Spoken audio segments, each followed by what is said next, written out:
সুপ্রিয় দর্শক শ্রোতা, আমরা কুষ্টিয়া জেলার মিরপুর উপজেলার মালিহাত ইউনিয়নের আসাননগর গ্রামে কৃষি এবং কৃষকের কথা তুলে ধরার জন্য আমরা আসছি মাঠে প্রান্তরে। আপনাদেরকে আজকে দেখাবো গ্রীষ্মকালীন পেঁয়াজ চাষ। অর্থাৎ গ্রীষ্মকালীন যে পেঁয়াজ চাষ হয় এটি কিন্তু শুনতে অনেকের কাছে অবাক মনে হলেও বাস্তবতা কিন্তু ভিন্নটা। কারণ সিজনাল যে পেঁয়াজগুলো উৎপাদন করে সেই পেঁয়াজ উৎপাদনের খরচ অনেক বেশি এবং পেঁয়াজের রোগবালাইয়ের পরিমাণও থাকে বেশি। কিন্তু এই গ্রীষ্মকালীন যদি পেঁয়াজ চাষ করা যায় সেক্ষেত্রে পেঁয়াজের রোগবালাই কম হয়, উৎপাদন খরচ কম হয়, পাশাপাশি পেঁয়াজের উৎপাদন কিন্তু বেশি হয়। এমনটি আমরা শুনবো কৃষক এবং কৃষকদের সাথে আমরা আলোচনা করব এবং এই বিষয়টি নিয়ে তাদের সাথে বিস্তারিত শুনবো। চলুন শোনা যাক কৃষকের কথা। নাম মোহাম্মদ রনি আহমেদ। আমি লেখাপড়া শেষ করে আমাদের উপজেলা কৃষি অফিসার মামুন স্যারের তদারকিতে আমি এটা 2023 সাল থেকে আমি চেষ্টা করি আসলে করতে। আমাকে কৃষি অফিস থেকে 1 কেজি বীজ দেওয়া হয়েছিল, সেখান থেকে আমার সূচনা লগ্ন আর কি। বয়স কত? এটার বয়স এটা 35 দিন বয়স। আর যেটা আমি কৃষি অফিস থেকে পাইছি ওই সাইডে আছে ওই চারাটা, ওটার বয়স আজকে 5 দিন হচ্ছে। এটা 40 থেকে 45 দিনের ভিতরে লাগানো যাবে ইনশাল্লাহ। আসলে ভাই এটা আমি আজকে 3 থেকে 4 বছরে যতটুকু উপলব্ধি করতে পারছি, এটা জাত হচ্ছে গ্রীষ্মকালীন নাসিক রেড এন্ড 53।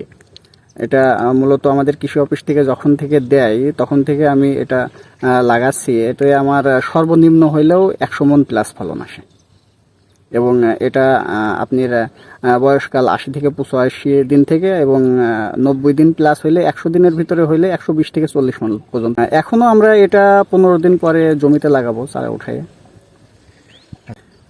এটা আমরা সবসময় মানে টোপে থাকি যে কখন আমাদের সিজনটা সুন্দরভাবে আমাদেরকে ধরা দেবে। যেমন মনে করেন যে 1 সপ্তাহ ওয়েদার ভালো আছে, জমিটা চাষ করে আমরা লাগাই দিই। অথবা যখন দেখি প্রচণ্ড বৃষ্টি তখন আমরা আরেকটা পদ্ধতি অবলম্বন করি, সেটা হচ্ছে একবারে জমি কাদা করে লাগাই দিই। জি হয়, কাদার ভিতরেও হয়। এই জন্য তো ভাই এটা গ্রীষ্মকালীন। আমাদের বাংলাদেশ সরকার এবং কৃষি গবেষণার পক্ষ থেকে যে এটা নিয়ে আসছে, এটা আমি ওনাদেরকে ধন্যবাদ দিই এবং আরও কয়েকবার ধন্যবাদ জানাতে চাই আমাদের মামুন স্যারকে। উনি আসলে খুব ভালো একজন স্যার আমরা পেয়েছি এবং উনি আমাদেরকে যে এরকমভাবে চাষ পদ্ধতি দিয়ে আমাদেরকে স্বাবলম্বী করছেন, আলহামদুলিল্লাহ। ওনার পক্ষ থেকে আমি এই দিয়ে 3বার করছি, 3বার সফল। এবার আমি 3.5 বিঘা লাগাবো। আমি 4.5 কেজি পেঁয়াজ দানা দিয়েছি।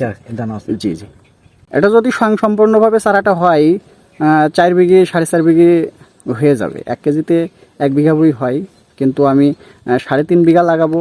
যদি চারাটা একটু নষ্ট হয়ে যায় কিংবা পচন ধরে কিংবা ছত্রাকের কারণে নষ্ট হয়ে যায়, এই জন্য আমি 1 কেজি বীজ বেশি দিয়েছি আর কি। এটা বাইরে থেকে কিনা পড়ে 4 থেকে 5,000 টাকা 6,000 টাকা পর্যন্ত কিনা পড়ে। আর যেটা আমাদের প্রণোদনায় দিয়েছে ওটা তো ফ্রিতেই আমরা পেয়েছি। আচ্ছা। কৃষকদের উদ্দেশ্যে আমার বলার, আসলে আমরা যে গুটি পেঁয়াজ তৈরি করি ওটাতে অনেক পরিশ্রম এবং অনেক রোগবালা। তাতে সেই ক্ষেত্রে আমরা যদি গ্রীষ্মকালীন চাষ করি এতে রোগবালা কম এবং ফলন বেশি। এতে কৃষক স্বাবলম্বী হবে এবং অনায়াসে কিছু টাকা অর্জন করতে পারবে।